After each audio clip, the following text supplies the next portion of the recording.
Welcome, members, friends, and new listeners to the Global Justice Report, an online production of the Center for Global Justice.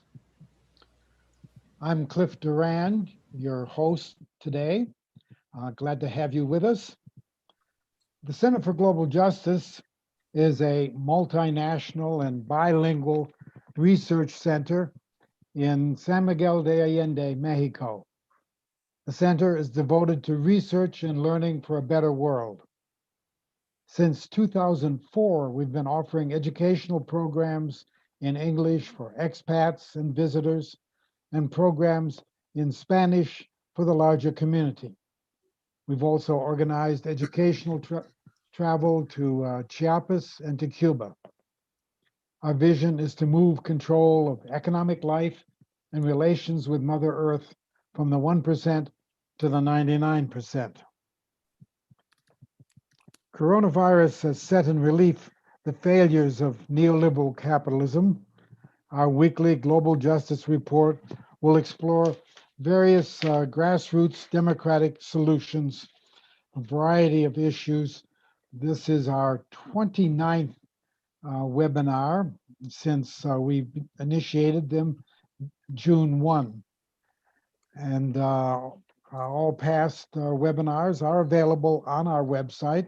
In case you missed them, check out the list of what's available, because it's really very exciting.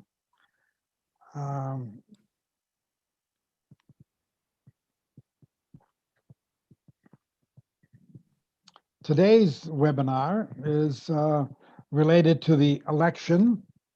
We want to look at the way forward. Most progressives had hoped and even expected that we would see a blue wave, and had thought that that election day would look something like this. A lone Trump supporter surrounded by a sea of blue.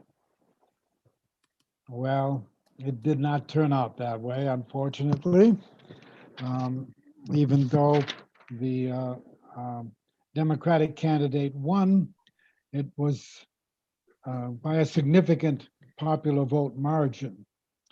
But the hope of the left had been that by supporting Biden, we'd be able to move his administration in a more progressive direction. Unless Democrats can get 2 more senators out of the January 5th runoff in Georgia, that's looking to be more difficult than we thought. Our question today is, what is the way forward for progressive change in the US? What strategy do we need? What is the terrain for our struggle? What issues should we focus on? These are among the questions our panel will address today. We're happy to have back with us Jeff Faux. He gave one of our earlier webinars back in June on the topic, Can Democrats Defeat the Fascist Threat? Topic that is still current. Jeff is a frequent speaker for the Center for Global Justice, founder of the Economic Policy Institute. His most recent book is The Servant Economy. Laura Carlsen is also familiar to our audiences in San Miguel. A Mexico City-based journalist, Laura is director of the Americas program. She's often called on as a knowledgeable commentator on Mexican affairs and US-Mexican relations. Unfortunately, Leo Panich is unable to join us today. He's been laid up by a spinal injury. We wish him a speedy recovery. We also hope to have Frances Fox Piven with us today, but she hasn't signed on yet, but hopefully she will in the course of this webinar. So for now, let me just turn the floor over to Jeff Faux, who will be our first speaker. Basically, the format is we ask each of our speakers to give a 10-minute or so overview of their assessment of where we're at and what is the way forward. And then we'll have dialogue between the speakers, followed then by your questions and comments. So, Jeff, take it away. Well, thank you, Cliff, and thank you, everyone, for tuning in. Well, let me start by saying I woke up the day after Election Day in 2020, with the same question I woke up with in 2016, which is, given this preposterous Donald Trump, how is it possible that it was even close? And as you said, this time at least, we dodged the bullet. But the Senate is probably not within reach. We lost seats in the House. The Democrats did not pick up any states so that the legislatures could change, which means that the Republicans will pretty much dominate the redistricting that's going to take place for the next to influence the elections of the next decade. And the most possibly amazing thing of all, Trump's share of the popular vote rose. He got a larger share against this time after his disastrous performance against Biden than he did against Hillary. Also note that the Democrats outspent the Republicans.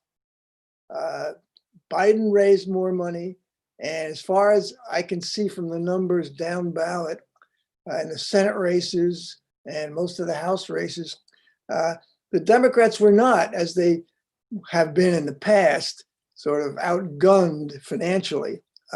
They had more money. As a matter of fact, Trump in the last few weeks was running short of cash. Now, there's a lot of finger pointing, and we could spend the next 3 days arguing about, what was the thing that moved this amount of votes in that state or that amount of votes in that state. In elections with that are relatively narrow, everything counts. Everything is a generator of what happened. But I want to concentrate on what I think is, for me at least, currently the basic conundrum that this election underscores. Ideologically, the Democratic left, its agenda is more popular than any time since the Great Society. I mean, we have 60 to 70% of the people in favor of government guaranteed health care, green investments, a wealth tax, $15 minimum wage, stopping police brutality.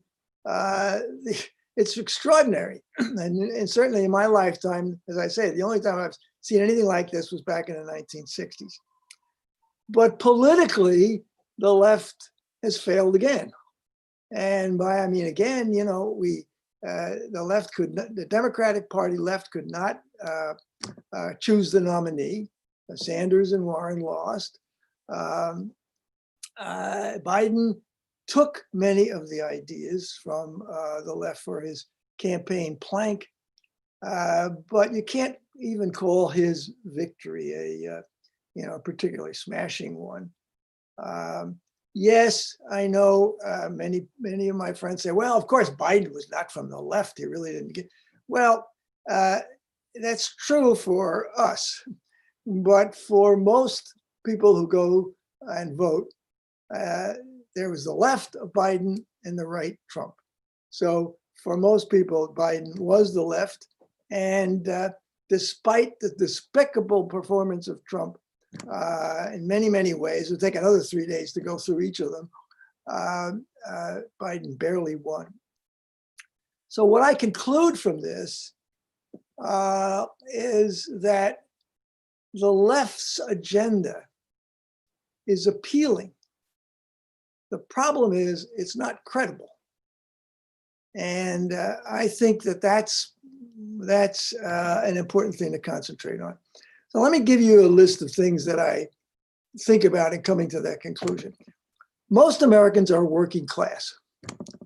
They work, they have to work for a living in order to put bread on the table, to pay the mortgage or rent, keep their kids in shoes.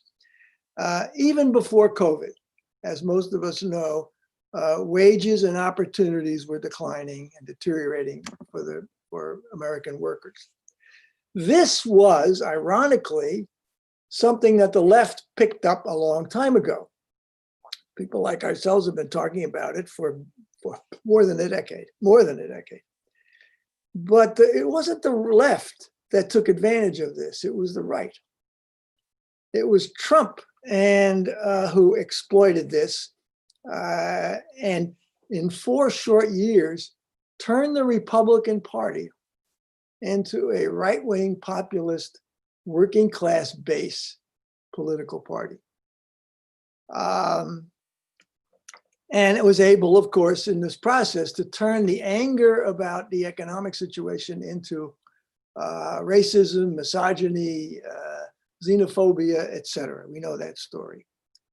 At the same time, throughout this whole campaign, Donald Trump has registered more favorable on economic issues and jobs than Biden and the Democrats.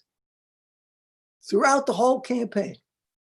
Now, part of that was a reasonably or apparently robust economy that was an extension of what Obama had started and was goosed up by these trickle-down tax cuts for corporations and rich people. But he remained, and despite a lot of news on that, Trump remained more favorable on jobs. And there was something I came across the other day, which struck me. A poll that Pew took showed that among evangelicals, jobs were the most important political issue, even more than abortion. Now, I don't know how if that's been replicated. I looked for that, but Pew is a pretty reputable research organization. Okay, so at the same time, the Democrats say, hey, wait a minute, we're the party of the working people. And that's the reputation they like to think they have. But if you look closely and you look at it from the perspective of a voter who doesn't spend a lot of time thinking about politics, but just looks at the impressions that these people give, it becomes pretty clear that the message from the Democrats is that their future lies with suburban whites, liberals, and minorities. So, for example, Black Lives Matter, as we all remember in the spring and the fall, the demonstrations and the response to that seemed to us like it was a wave of progressive sentiment in the country. And it was. The murder of George Floyd was struck even a majority of whites as reprehensible. And there was a lot of support for Black Lives Matter. But after the 2 or 3 months of demonstrations, that support dropped measurably, even among African Americans. So there are pieces of information here that we need to absorb. And defunding the police, while it seemed like an exciting idea to a lot of people on the left, was a dud. It scared people. Even again, it scared people in minority communities who live in high crime areas. So another piece of this is the improvement of Trump among minorities. In Texas, he got something like 42% of the Latino vote. He improved among African-American males and he got almost 20% of that vote. So what's going on here? One of the things that may be going on is that minorities, like most Americans, but even more so, are working class people. They work for a living. And so it's not totally surprising that at some point they begin to vote like working class people. The Democratic, I have to make a note of this, a technical note. There's a lot of assumption that goes along about the future of white and non-white ethnicity in America. 2 days ago, I opened up the New York Times and one op-ed says, well, as we know, non-whites are going to be the majority of Americans in the 2040s. That's not so. And it's not so because the numbers that people use assume that all Latinos are non-white. And when the Census Bureau asks the population, what race do you think you are? Depending on the times, at least 65% of Latinos say that we are solely white. Now, if you look at those numbers in from that perspective, even in the year 2050, 65% of the American electorate is going to be what we call white. So there's a lot, I think the election helped reveal a lot of assumptions that were questionable. The Democrats come across to many people as seeing the world from the suburban liberal perspective. COVID is a good example. Yes, lives are more important than jobs. Everyone understands that. But it's a different perspective if you can keep on working remotely. If you're a professional or you're connected with some part of the economy that allows you to do that. But in a service economy, where more and more people work, large numbers of people, especially minorities, don't have that option. Yes, if I go to work, I may get COVID, and I don't want that. On the other hand, if I don't go to work and I don't get a paycheck, I know I'm going to be thrown out of my apartment because I can't pay the rent, or I can't pay my house if I can't pay the mortgage. I don't want to push this too far, but states where COVID recently spiked and people thought, oh, wow, these Republican states are going to come over to the other side. They went even more for Trump. The Green New Deal is another, am I going too long, Cliff? I mean, okay. The Green New Deal is another one. I'm a big supporter of the Green New Deal. It makes a lot of sense from every perspective. New jobs to replace old jobs. But if you're sitting there being asked, well, are you for this? And you hear the Democrats pushed by the environmental movement, they seem much more interested in a carbon-free tomorrow than they are jobs for tomorrow. The assumption is that, well, it's like a little bit like the free trade issue. And that is, working people in America were assured that they'd be better off after NAFTA and after the WTO and after all these trade deals.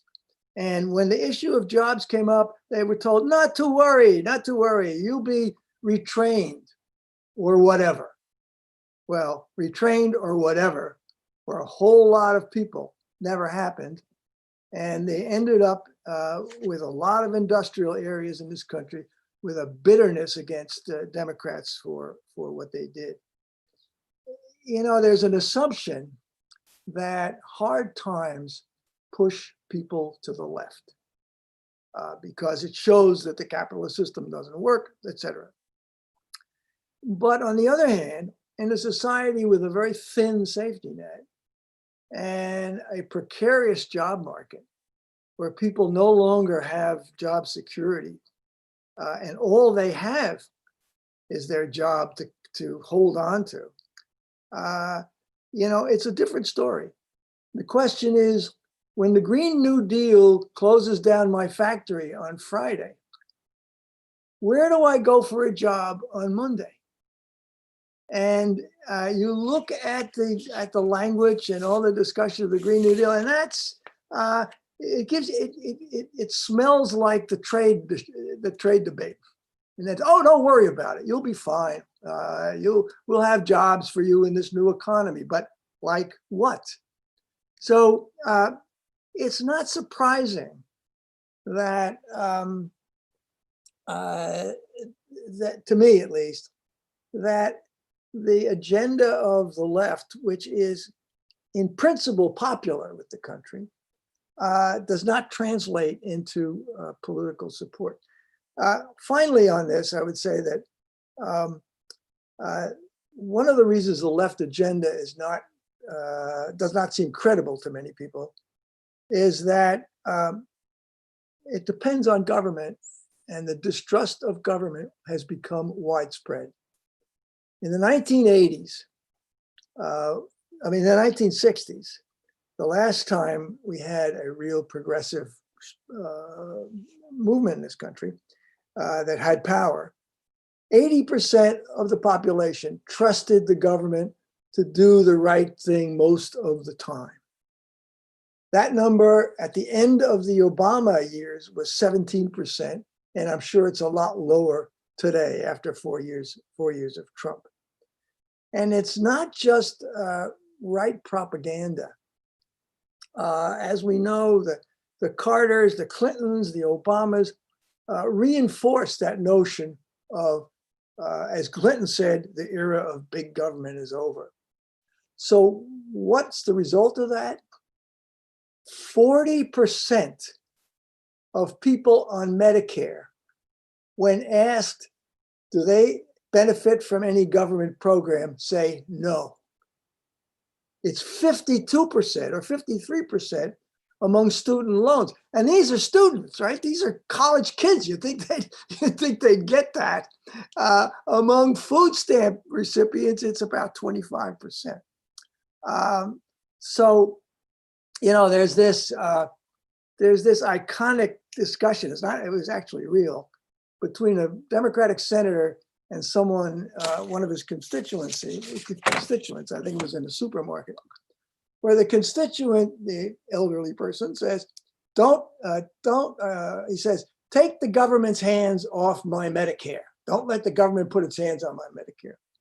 Well, among us informed people, our eyebrows raise, and it shows how stupid the electorate is, et cetera. But that story stops and doesn't go on. The Democratic senator said, yes, I'll keep the government's hands off your Medicare. So the whole political culture has changed, and you cannot have, whether you're a democratic socialist or a social democrat or just a progressive, you cannot have these changes without, it's a big country, without a big government, and without trust that the government is going to do the right thing most of the time. And we've lost that. So where does that leave us? Well, one lesson of the election is you got to expand the base in the working class. That doesn't mean the racist base, and it doesn't mean the people you'll never get. But there's a whole lot of Americans in the electorate, and not all white, who think that the Democrats and therefore big government can't be trusted. So the question is, how do you make the left agenda credible, given the kind of political stalemate that the country is through? And there's still an urgency for the agenda, which is really a national program for social and economic redevelopment. And unless something like the left agenda happens, the economic life for the working class is going to get worse. And our experience so far is that that doesn't go to the left, it goes to the right. And the possibilities and the threat of fascism will grow. And I don't have to explain about how Trump represents that. So it's going to be harder now than we thought it was. Before the election, it was, oh, we're gonna put Biden's feet to the fire. We're gonna make him do Medicare for all. We're gonna make him do Green New Deal. Well, it doesn't look like for the next 2 years at least any of that is going to happen in a dramatic way. And as a matter of fact, I think that, like it or not, Biden's success, the left depends upon Biden's success. If Biden goes down, we go down.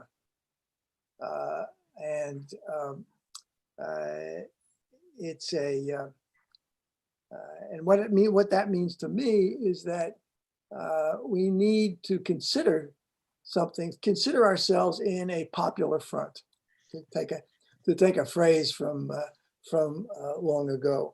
And that is, the left needs to be fully supportive of a big economic stimulus to get the jobs rolling again, and federal planning for combating the pandemic. We need to demonstrate that civilian government can work.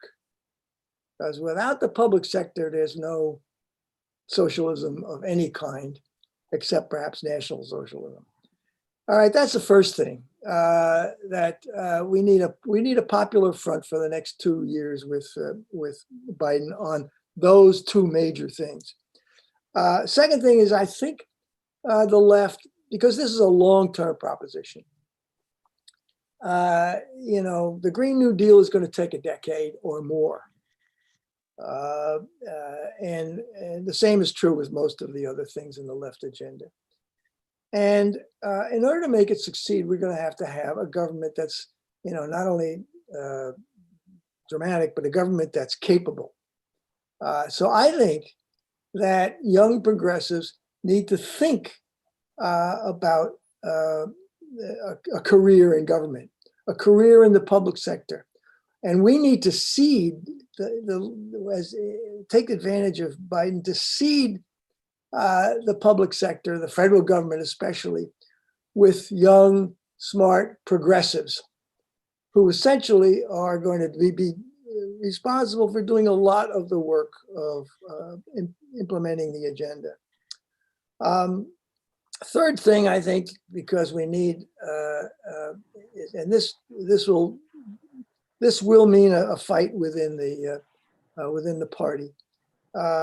We've got to re-regulate Wall Street, and we have to strengthen the labor movement. I think those two are strategic, long-term issues. We cannot run an economy that's based on real estate speculation and global, super global liquidity in financial markets, and where Wall Street values overcome values of production. And strengthening the labor movement should be a no-brainer.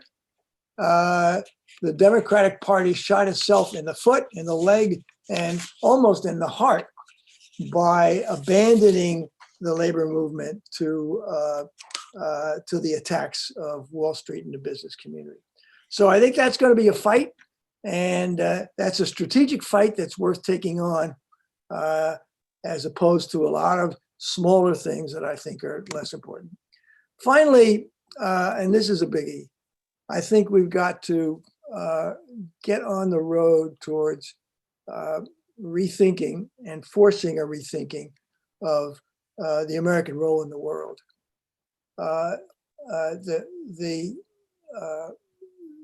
The deep state foreign policy apparatus is ready to present Biden with a big plan for military spending.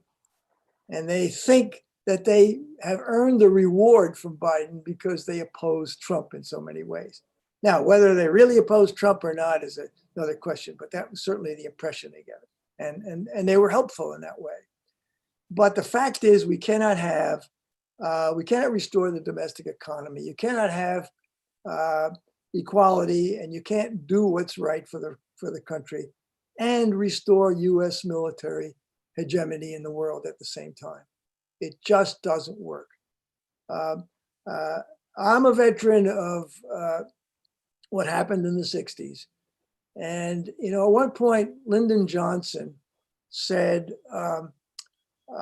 we can have both guns and butter. We can fight a war on poverty at home and fight a war in Southeast Asia at the same time. Well, it didn't happen. And later, after he was president, I want to read you something that I recently found. Johnson said this, and I'm just giving you a short paragraph. He said, quote, "That bitch of a war. The woman I really loved, the Great Society, all my programs, all my dreams to provide education and medical care to the browns and the blacks and the lame and the poor were gone." It was Vietnam and another round of military spending supporting a renewed grand strategic Cold War with Russia and China is just going to destroy any possibility for progressive movement in the foreseeable future. Now, I understand skepticism about Joe Biden. I have a lot of it myself. And he's not from the left. But remember, neither was Franklin Roosevelt, who gave us the New Deal. He was a Wall Street lawyer who changed because the world that he inherited as president was different. Lyndon Johnson, who gave us the Great Society, was a Southern politician in the pocket of oil and gas interests in Texas, who changed when presented with the face of reality when he became president. So with strategic pressure, it's possible. I'm not predicting anything, but they made progressive programs credible. Let us pray that Biden can do the same thing. Okay, that's enough. I've got 4 more hours if you have time. But well, I'm sure during the discussion, many of these points that you raised will prompt comments from our viewers. Thank you, Jeff, for that. Now let me turn the floor over to Laura Carlsen, who comes from a different vantage point here in Mexico, a different political culture here. But I think she will want to talk about that as well as about the Hispanic vote in the US. Okay, Laura, if you'll unmute yourself, the floor is yours. Thanks, Cliff. Well, that's very interesting, and I think it gives us a lot to talk about. Let's see, since the beginning of this election, of course, since the election of Trump, it's been a huge binational issue because of the attacks of Donald Trump on Mexico and later specific policies, particularly on immigrants, but they've had tremendous negative effects here in Mexico. And the polls would show that, I can't remember the exact number, but upwards of between 80 and 90% of the population was very anti-Trump. Then we saw this very close relationship develop between the center-left president, Andrés Manuel López Obrador, that kind of changed many people's views and the political context there. Nonetheless, I think it's been very important you can see organizing efforts here in Mexico to try to support family members in many cases and grassroots organizations in the United States in the effort to get rid of Donald Trump in this election. I'm interested later to talk more about the premise that, again, we're seeing a working class right-wing populist base because I think we need to see some of those numbers come out, not just the exit polls, but when we're able to break it down, I think it's not quite as clear as some of the hypotheses that came out of 2016. And this is particularly true when you look at those minority votes. For one thing, we have the switch, the flip in the Rust Belt states, which would indicate that there was an expanse in the working class base for the Democrats, if not an expansion, at least going back to somewhat the way it was before 2016. So we have to ask ourselves if, what was the momentum behind there? What would the average worker who voted for Trump in 2016 and then did not vote for Trump in 2020, what were the motivations behind that? Because it is true, overwhelmingly true, according to exit polls, that people whose primary concern was the economy did vote for Trump. So we got to break that down somewhat. And then there's also kind of a false narrative about the supposed gains that he made among Latinx population in particular, and among African Americans. For one thing, the main poll that talks about this, which is the Edison poll, has a long history of being off, particularly in those areas of exit polls that have to do with minority voter preferences. So again, we'll have to wait for some of those numbers. And then the other is, and this has been discussed quite a bit lately, the myth of the Latino vote. The myth of the Latino vote is that it's a block, that somehow, it moves monolithically in political terms, and we know that that's not true, and yet we've sort of fallen into the shorthand of talking about the Latino vote without being a little more precise in terms of how we talk about that Latino vote.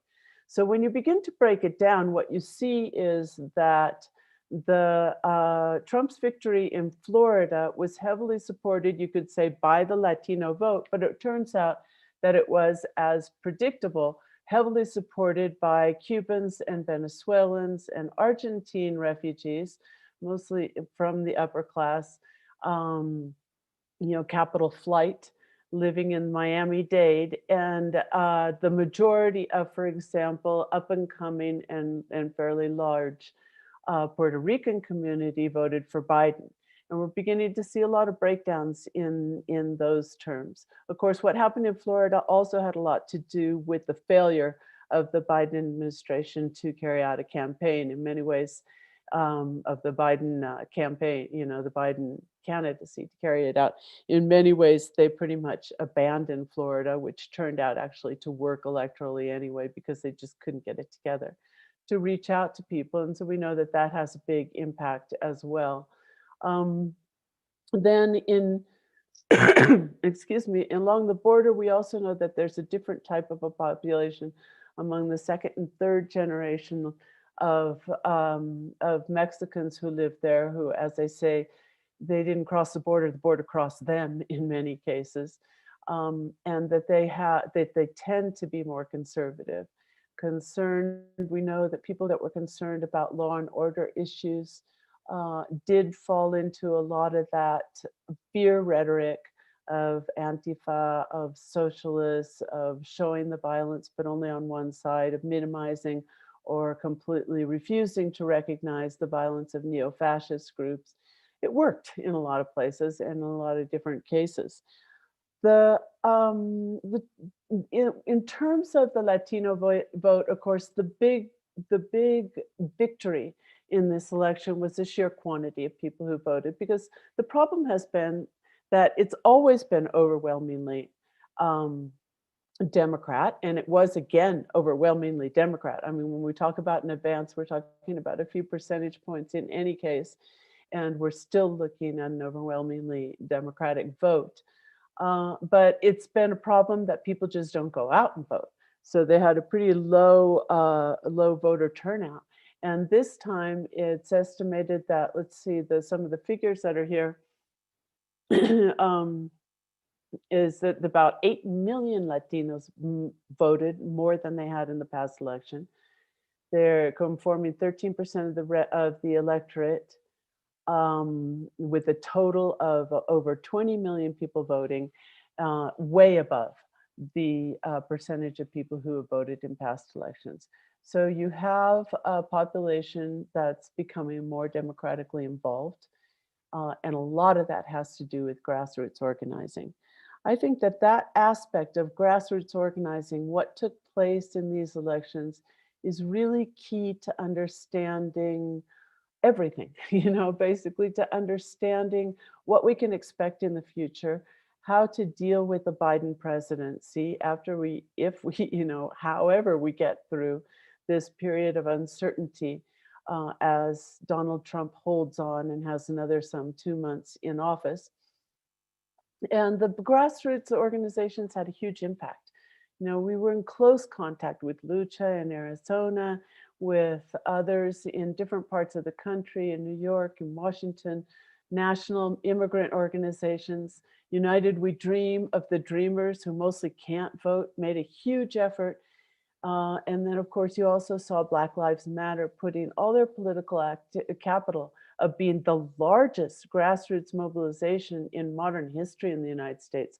When you add up the people who have been mobilized over the past couple of months, which are months of a pandemic, put all that political capital and energy and organizing effort into these elections.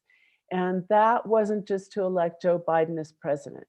It was to bring forth an agenda. It was basically to say, okay, we're not expecting the revolution if Joe Biden gets to be president. What we are expecting is that we have to get rid of this guy who's in the White House now, because if we don't, basically our lives are on the line. And of course, they're right about that, with the offensive against immigrants, with the families that are being separated, with the different sectors you go through one by one, including women.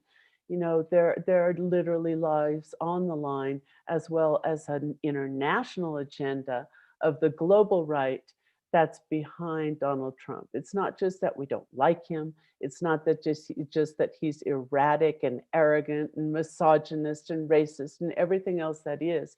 It's that there's a neo-fascist agenda, a white supremacist agenda that threatens the lives of a huge part of the United States population.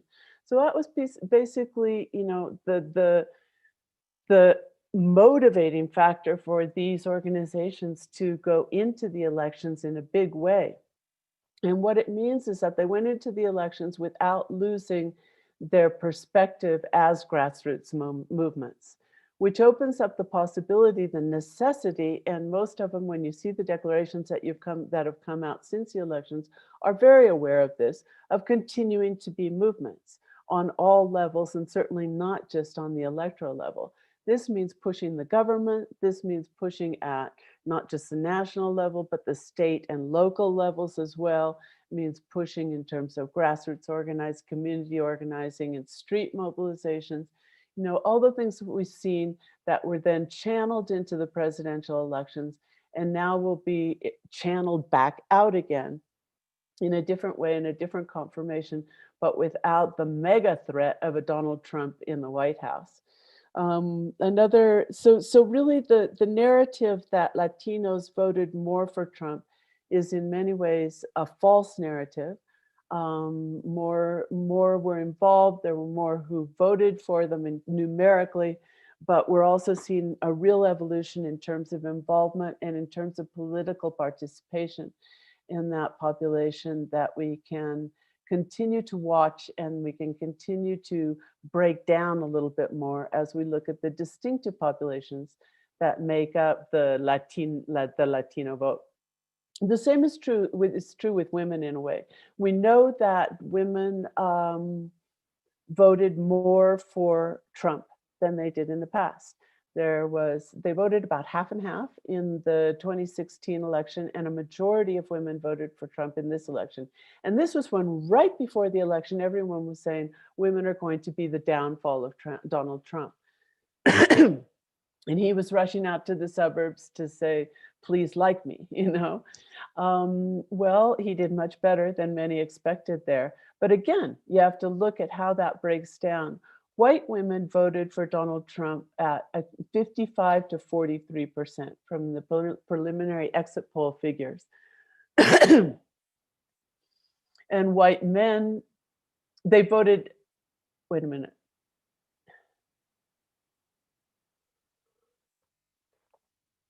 Yeah, that's right, sorry. And then white men, of course, voted for Donald Trump. There's a concentration in the rural areas, and there's a concentration among, curiously, and this again would seem to call into question a little the hypothesis that we're looking at a strong right-wing populist working class base. The group that that most strongly voted for Donald Trump were families that made over $100,000 a year. And it broke down pretty evenly below that. Again, we need to get the final figures when we look at it. So this this shows us a much more complicated situation than we anticipated. I too was just stuck with that question of how did 70 million people vote for Donald Trump after 4 years of what we've seen happening, and I still don't feel like, you know, I have an answer to it, but there does seem to be a lot to what Charles Blow calls the white patriarchy backlash, which I think is self-explanatory in the name. And the idea that in a context of fear and uncertainty, which is certainly what his presidency generated, people looked to that law and order argument as well, and they looked to hold on to the few, in some cases, privileges that they had. So that means that the groups that had power and certain quotas of power and privilege in a capitalist, racist, and patriarchal society, instead of amplifying their power by making the society less capitalist, patriarchal, and racist, looked to preserve those quotas that they had. And we see this massive white vote, again, you know, for Donald Trump. And we see also men coming out even among minorities and voting for Donald Trump in greater numbers that we might have participated in many ways. And I think that does have to do with a patriarchal backlash at this point. On the other hand, you know, the groups, many of the groups in most of the webinars and the discussions, at least that I've been a part of since the elections, are very positive. You know, it was disappointing, the results, in terms of being as close as it was, but there were these success stories like Arizona. There were finally taking back those Rust Belt states. And then there was something that happened on the local grassroots community level that really energized those movements and really gave them an expectation, at least, that there could be a different future for the United States, not just because Trump is gone, because it opened up visions within even the electoral sphere, which is usually pretty, you know, Tweedledee and Tweedledum for most people, in terms of what could change in the country. This is something that's happened under COVID too, as we began to understand what are essential workers and why don't we value them? You know, what is a care economy and why don't we move toward that? You know, we've opened up a lot of discussions that are fundamental for radical change in the country. And this election actually helped to do that as well, despite the fact that Joe Biden is anything but a radical candidate. So like Jenny Monette, a Native American activist in Arizona, called it a narrative shift within the election in terms of who claims the future of the United States. And we saw young people who were organizing in Lucha in Arizona and in places all over the country really radicalized by organizing behind a Biden candidacy, which seems like an irony. And yet it has to do with the movements that have been growing up before them, and the debate, the kind of broadening of that debate in terms of what the country should look like, you know, and how inclusion can include something like, you know, a pretty conservative presidential campaign. Biden's presidency for Latin America, going to what this represents, it's of course not a very positive panorama. We know Joe Biden. We've known him for many years throughout the Obama administration. Joe Biden was the point person for the Obama administration in Latin America, and the result was not good. After promises of self-determination and mutual respect, we saw his direct involvement in the coup. We saw him actually come down and stifle efforts both in Mexico and in the Organization of American States to stop the drug war in defense of this militarized, highly lucrative and extremely bloody approach to counter narcotics. We see in his platform, even now for Central America, he's actually said very little about Mexico itself. We see in his platform on Central America that it is going back to the Biden years. There's no mention whatsoever of political crisis there, despite the fact that in Honduras, the president's been accused of drug trafficking, his brother's in jail, and the corruption scandals have been coming forth on an almost daily basis. And it's basically focused on private sector involvement in the kinds of mega projects that displace people and then cause the immigration that became the wedge issue for Trump's campaigns in both 2016 and 2020, and also for these extremely anti-immigrant measures that his government was famous for. So we do, however, have reason to expect that there'll be a fairly immediate change. He says he learned his lesson when Obama failed to do this right after taking power in 2008 in terms of immigration reform. And that means a lot to a lot of families here in Mexico, in Central America, and in other places. We don't expect that the situation will be resolved. He's likely to have the Senate against him, but he can make a lot of progress just simply undoing many of those measures that Trump did by executive order during his presidency. So we can expect some progress there. And then finally, the part that has to do with López Obrador and his response to this election has been an issue of great debate here in Mexico, as many of you already know. He is one of the few world leaders who has refused to recognize the electoral victory of Joe Biden. Now we have all the states have counted officially. That adds up to the electoral votes. And López Obrador continues to say that he's going to wait until the legal claims have been settled out, giving validation to Trump's lie that there are actually valid legal claims. When we see that day after day, the lower courts are throwing these out for lack of evidence. There isn't one, except one in Pennsylvania, that had to do with exceeding authority. It didn't have to do with illegal votes or illegal voting processes, that has been granted any legitimacy whatsoever. So he's validating this. He's in the company of only 3 leaders of major countries: Putin, Bolsonaro, and Erdogan. These other 3 are openly supporters of Donald Trump and of authoritarianism. So the argument that this is non-intervention because there's something called the Strada doctrine here in Mexico that says that you shouldn't intervene in the internal affairs of other countries. And it's a very noble and proper doctrine, but it doesn't say anything about what moment you should recognize an election. And in fact, there have been 8 presidential elections since López Obrador took office, and he's recognized 6 of those before the final official declaration comes out, in all the whole process of certifying elections within those countries. So it's not even a consistent argument, which leaves us with, why is he doing this? And there's a couple of possible answers, and I couldn't even say, for sure which was the real answer. One is that the López Obrador administration really wants Trump to win.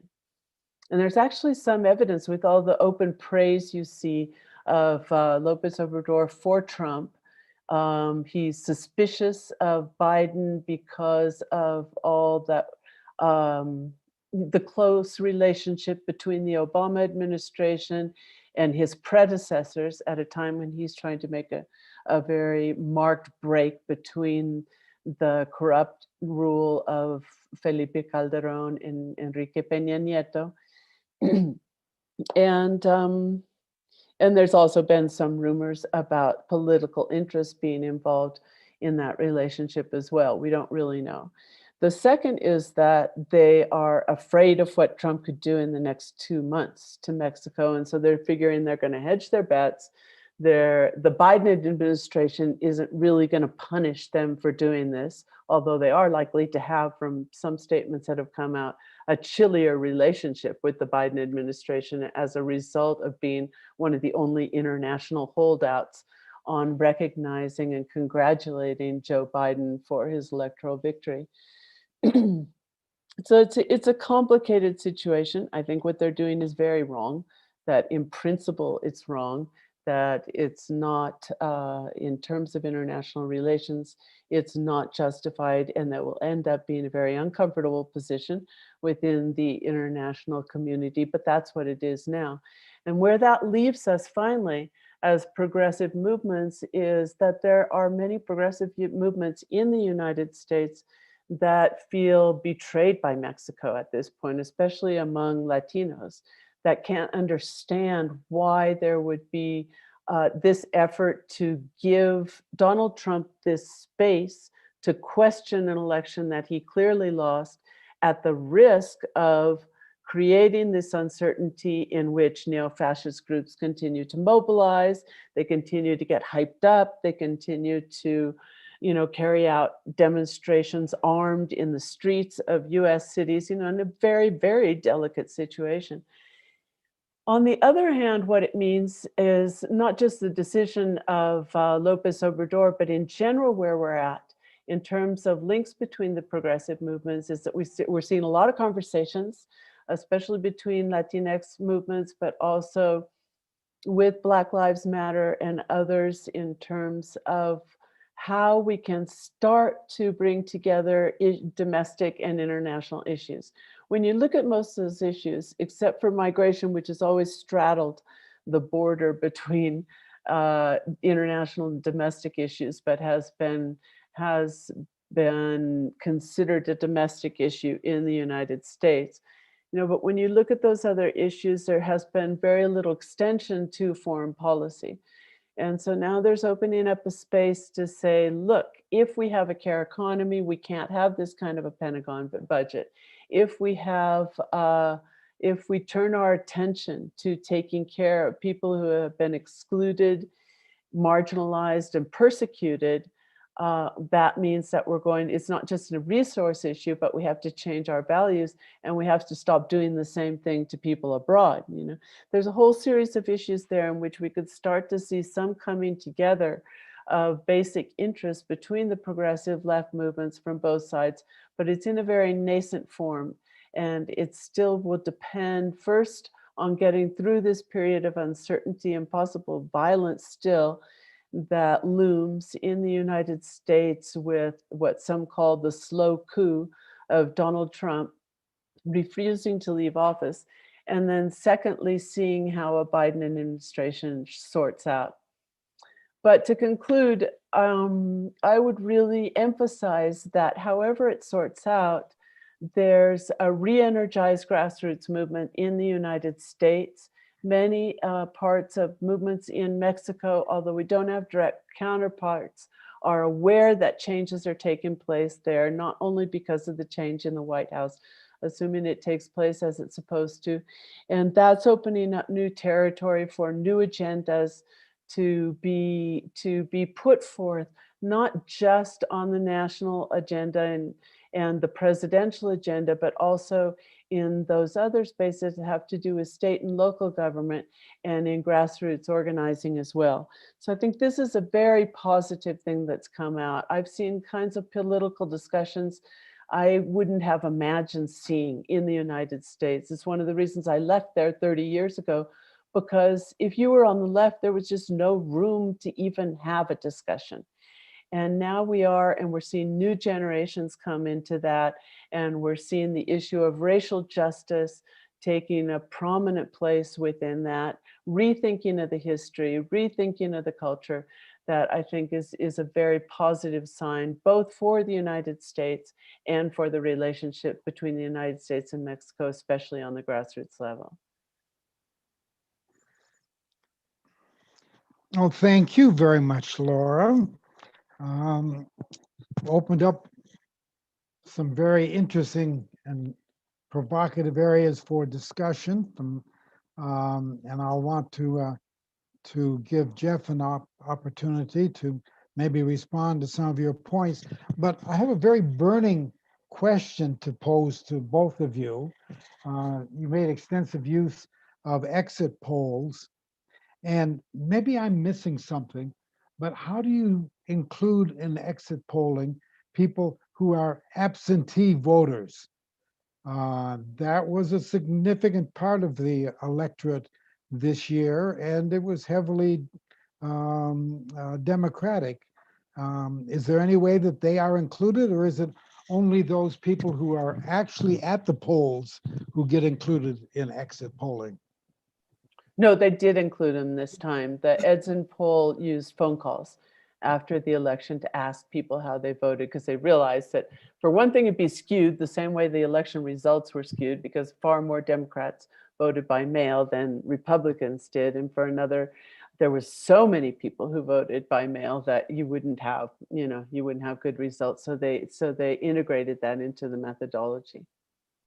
Yeah, I think that's right. How successful they are in integrating it is another question, but they're trying. And I think that's obviously the whole polling apparatus as a science needs more development. But it is a science, and they're good people trying to figure it out. And I think that it's not too hard to see those kinds of polls that are biased one way or the other. And there's an awful lot of data out there now. The problem is sorting through it. And I think it's going to be a while before we figure out how to with any degree of confidence, identify the quote exit polls of people who don't come into the polls and therefore don't exit. Yeah, and one of the things, everybody's trying to figure out again how the polls were so wrong after 2016. And I think we have to seriously consider, and it's just a hypothesis, but there's clearly an underreporting of Trump voters in polls. And we have to figure out why that is. And there's always been rumors that there's a strategy of Trump voters not to identify themselves as Trump voters. And then some people say, oh, because they're actually embarrassed, so they say they're not voting for Trump, and then they do. But I think it actually might be more of a strategy not to identify as Trump voters. What's happened in both elections has been so very dangerous for the Democratic Party is a traditional strategy, which is to lull your opponent into complacency. And if it weren't for the grassroots organizing this time, and it were only up to the Democratic Party, I think that same strategy could have put Trump into the White House again. Yeah, I think that the sobering part of this, and I'm inspired by what Laura has said about her impressions of what's going on in the movement. My concern is this: I think the mobilization of the grassroots was extraordinary, and that bodes well for the future. On the other hand, so was the mobilization of the right, and it was supposed to be a blowout for the Democrats, because of turnout. And it turned out that, yeah, we turned them out, but they turned them out too. And I don't know how relevant it is, but years ago, when Ronald Reagan was running for governor of California, a friend of mine told me the story that his labor union and the labor movement in general in California had this marvelous campaign. They knocked on all the doors. They got all their people. They made all the phone calls. They'd never seen anything like it before. And they drove all these people to the polls. And they drove their people to the polls. And the people voted for Ronald Reagan. And there's something about the whole process of elections that remains a mystery. I know it remains a mystery to me. I've been at polls where I've worked the whole town for 2 months, and suddenly, and I thought I knew every voter, and all these strangers come in at the end.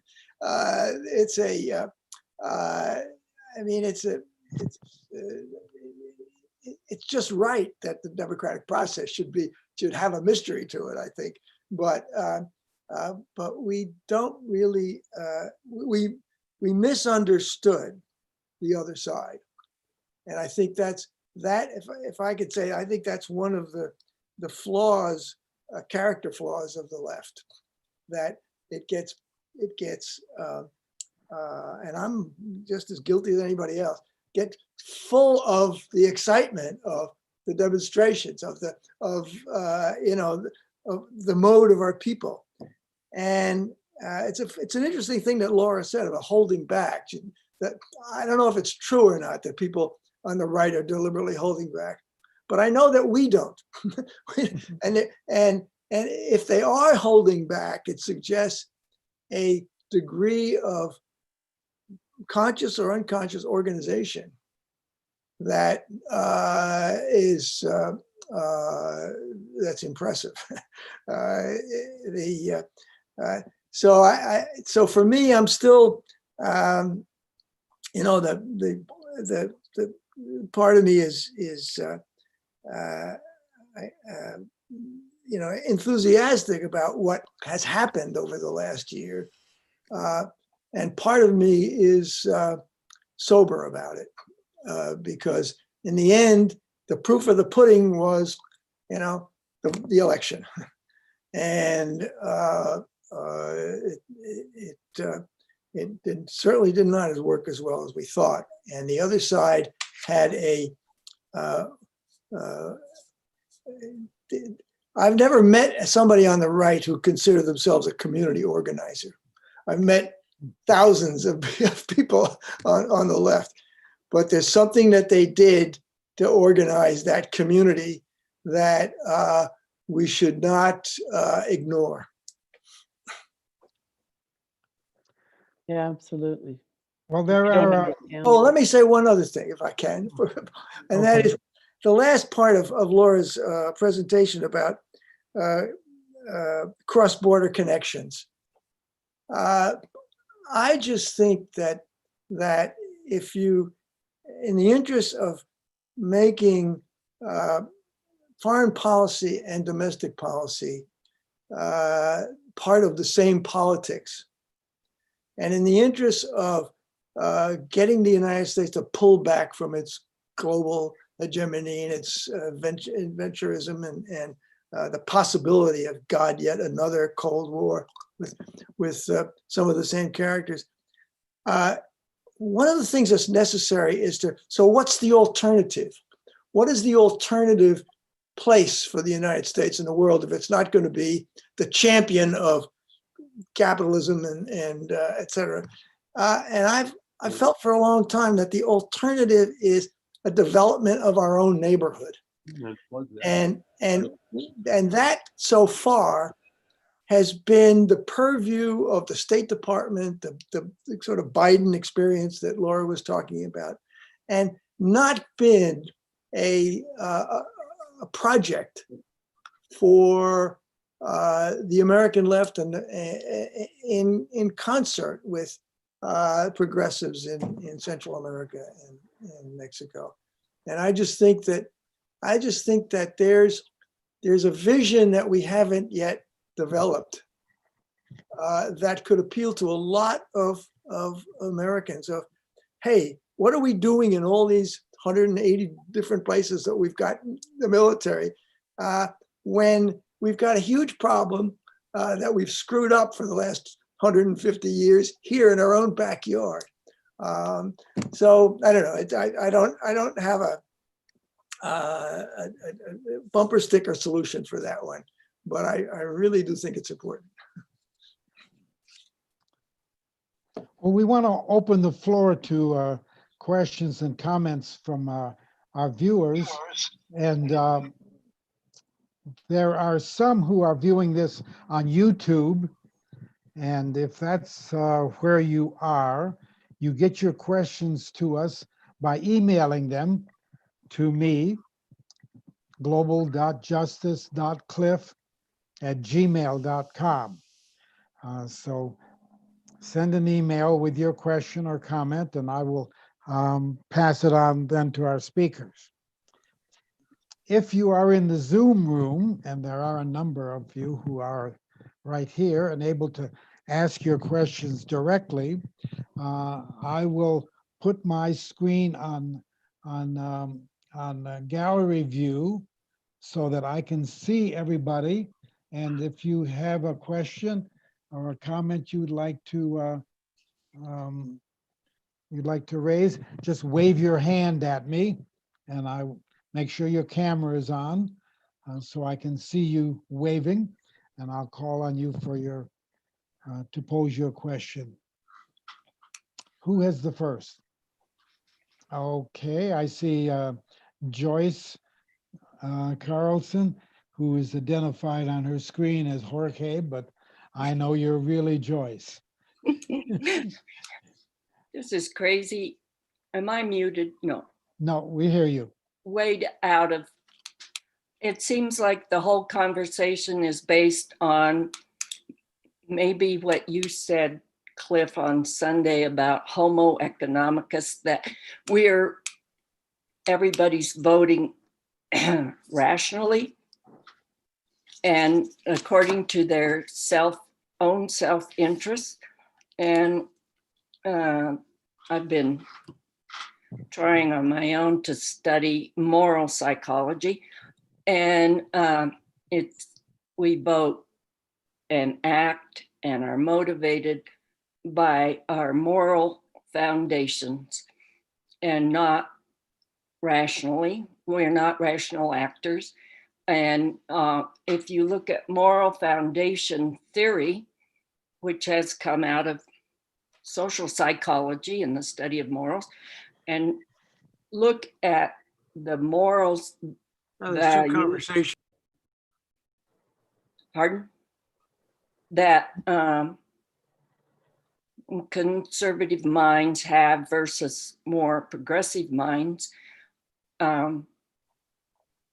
the election results make good sense. And it becomes clear how people voted. They voted on their gut level moral values.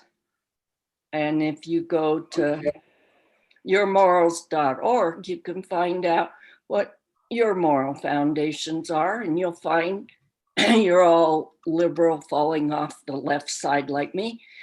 And if you understand their morality of protecting themselves and their family and their kin, and when they're afraid and it hits their amygdala, triggers their amygdala, they'll vote for anybody that's going to build a wall, build up defense, support guns, the whole bit.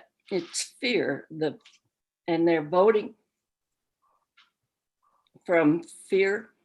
It just goes on, this moral foundation theory that they've come up with, and they've got good statistics on it. And I just wish you guys would study it and help me, and that the left would learn what we need to push and how we need to go forward. We Has have any anybody looked into that at all?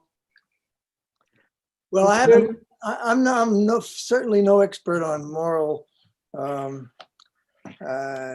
theory or probably morals, period. But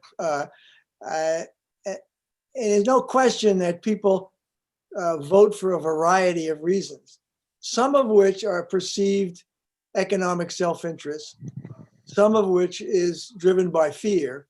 And what makes the whole thing, complicated and mysterious is that there's a mix, and people people within themselves have moral conflicts.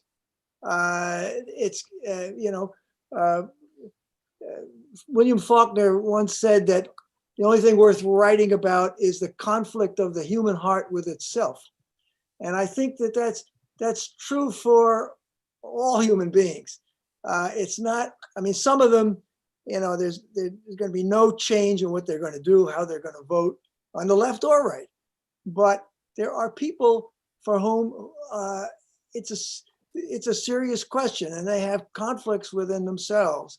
And at times their fear dominates, at times their hope for the future dominates. And so this is not an intelligent answer to the question, but I don't think it can be either fear or economically driven, or driven by a number of people by the imagery they see on the screen. I think it's a good contribution. Thank you. I wish I had a clear understanding of it all, but I know it exists, and it exists within people as well as between people. Yeah. Laura, do you want to comment on this? Just really quickly, I think the most important part to understand about the contribution from those studies, and I'm not deeply familiar with them, but is that we have to be very aware of not kind of discarding the motivations behind these people. Anyone who's had a discussion with a loved one on the other side of the spectrum, a Trump supporter, knows that we're talking about people who are good people, who are people who have many of the same values, but they take them somehow in a different direction. And and the closer we come to understanding that, the better off we'll be for obviously expanding our base and everything.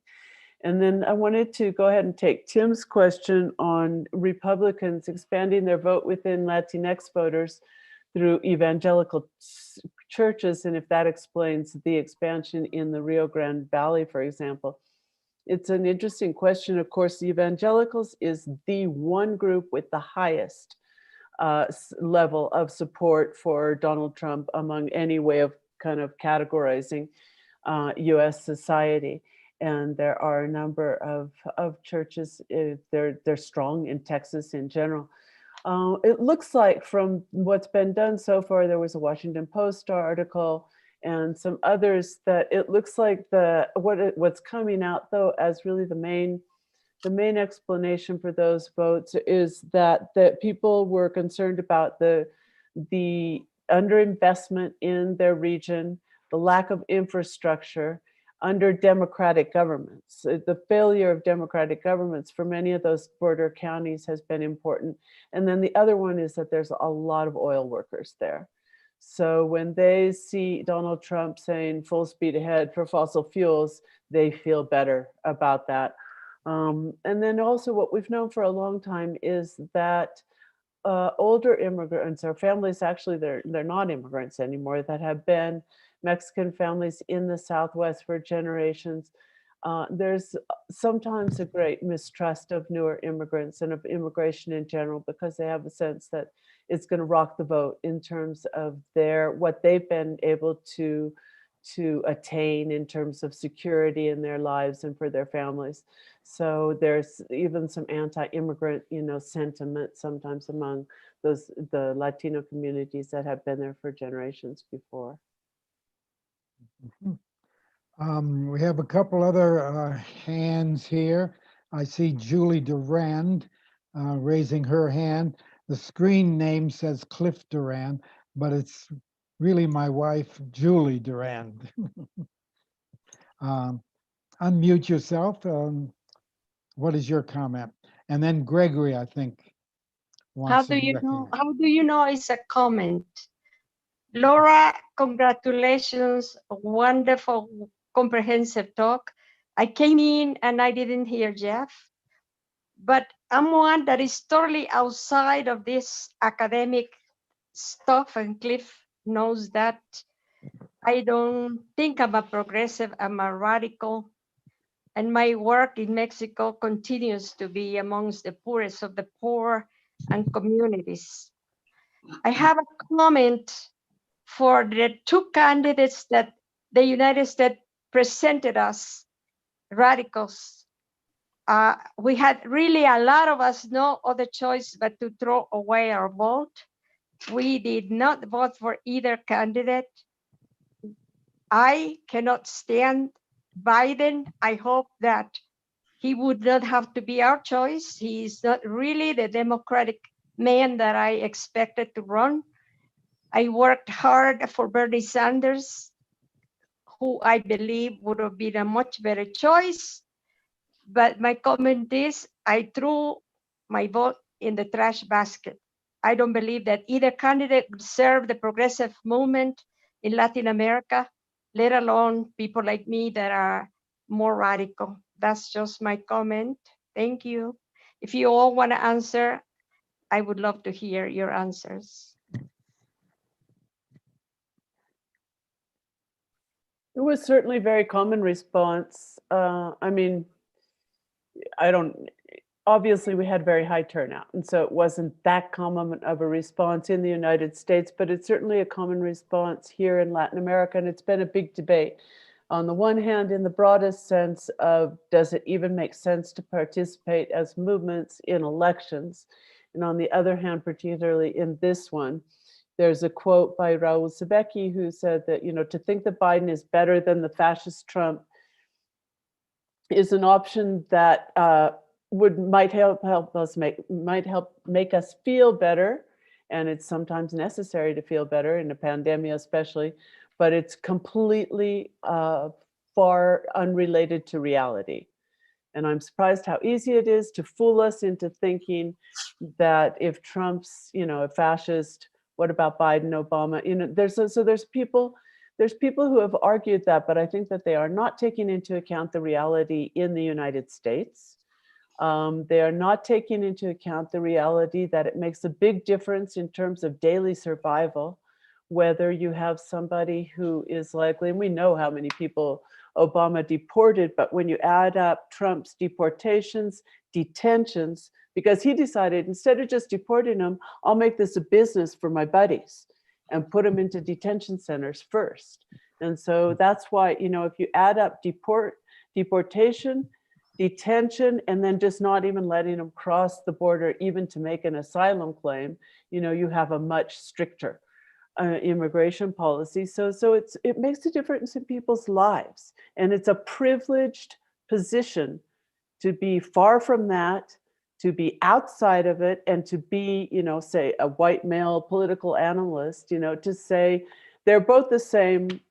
So why should we even care who wins and who doesn't? And I think just the evidence, just the fact that grassroots movements in the United States decided to put so much into this election is proof that, in fact, it does make a difference for their longer term agenda for grassroots social justice. Yeah, I agree with everything that Laura said. I think that it makes a difference. It makes a life and death difference to many people, and it makes a life difference. That is, what's your life going to be like for many more? It's about a struggle for power. And having, as flawed as American democracy is, I would say, If the whole thing was gone, we'd miss it. Okay, Gregory, you have a question or comment? Yes, I have two comments. One, just on this last one, I agreed, was when I add to what Laura and Jeff said, excuse me, which is that the reason I voted for Biden, besides some of the other things that have been said, is it gives one the better chance of the space to organize under progressive issues.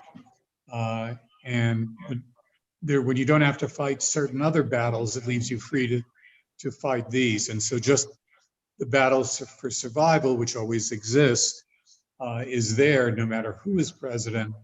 But I think you have a better chance, under Biden to be able to struggle for a progressive agenda. So that's one. The second, which in some ways is related, is I suppose one could say the class war that is ongoing.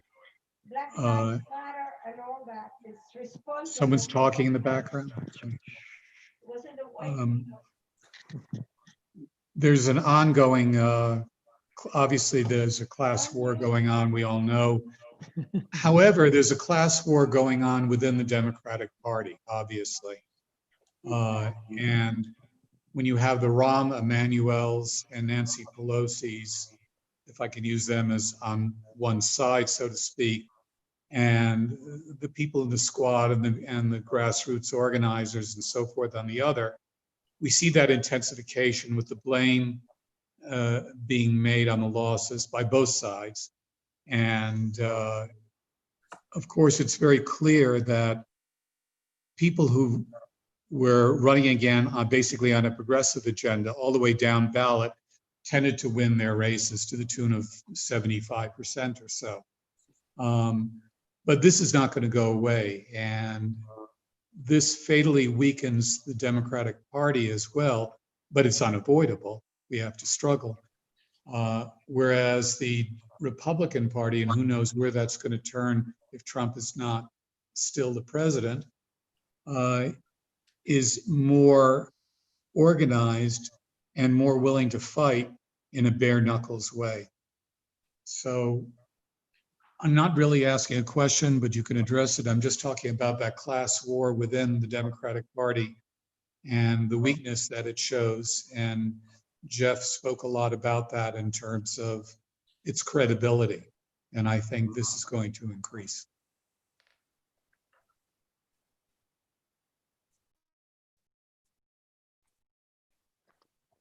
Any further comments about that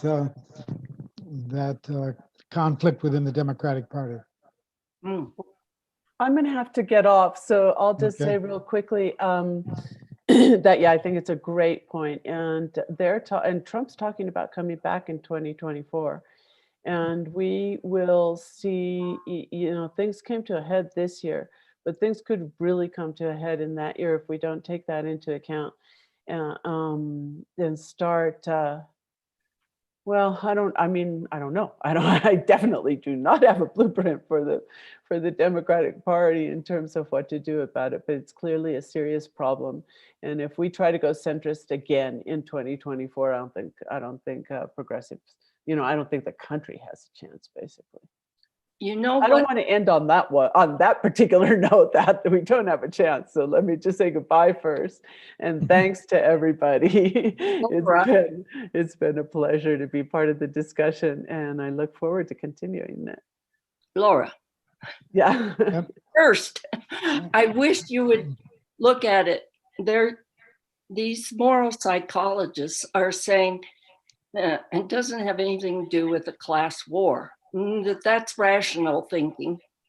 It's a moral tribal war. We all belong to moral tribes, and it's individual rights versus the common good. And that's a big part of it. That's definitely a big part of it.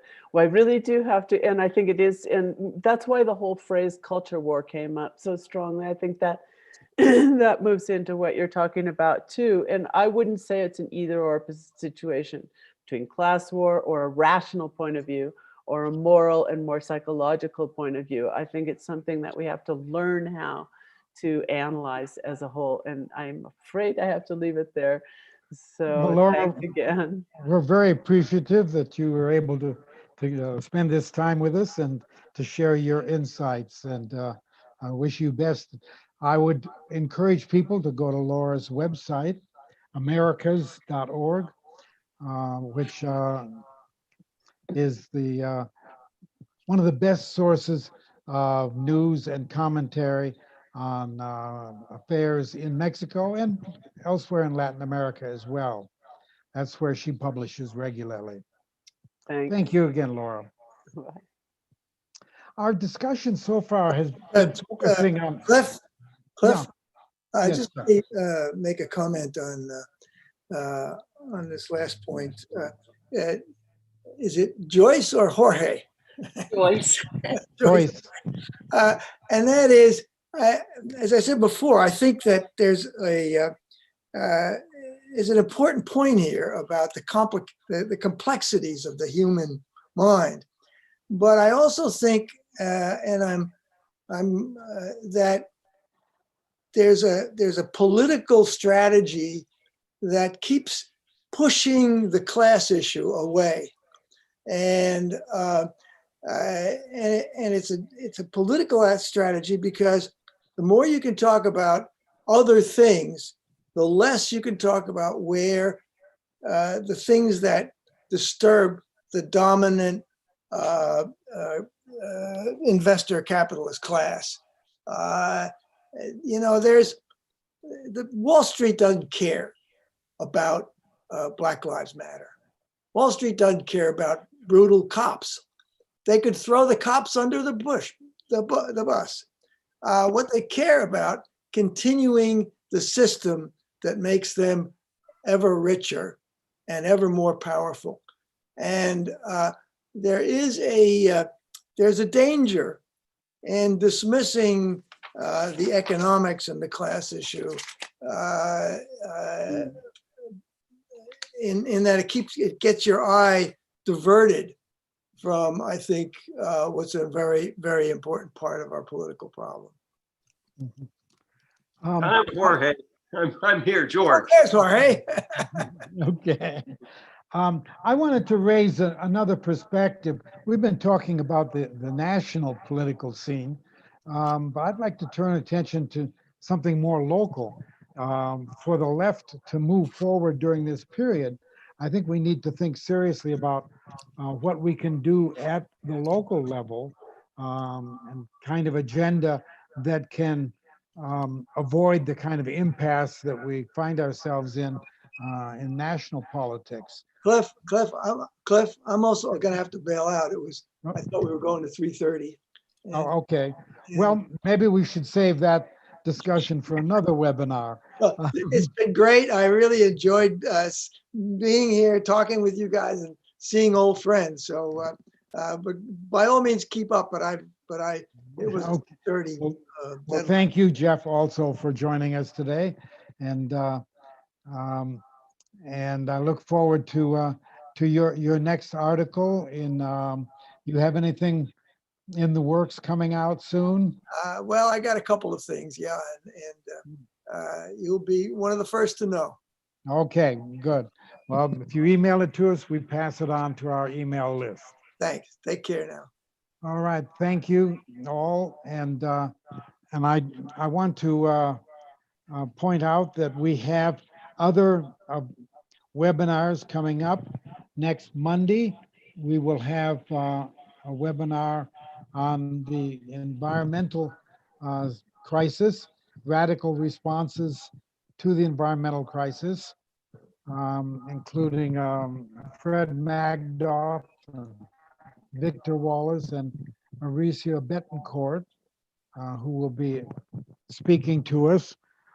On following weeks, we also have a webinar on Medicare for All, featuring Margaret Flowers, who's been very active in the Medicare for All field. On December 7th, Pearl Harbor Day, we have the historian Peter Kuznick talking about the dangerous myths surrounding World War II. and how they've contributed to the existential crisis facing humanity today. And as we move into the new year in January, we have lots of other exciting webinars in planning stages. So stay tuned, and we'll be sure that to let you know about them. Well, right now, I want to thank you all for your participation, and point out that since the coronavirus hit, we have all of our revenue programs have been canceled, and yet we continue to pay our Mexican staff. And so we urge you to make donations. You can do so by going to the website globaljusticecenter.org. We'd be happy to have your donations. And we look forward to seeing you in future webinars. But for now, this is Cliff Duran signing off.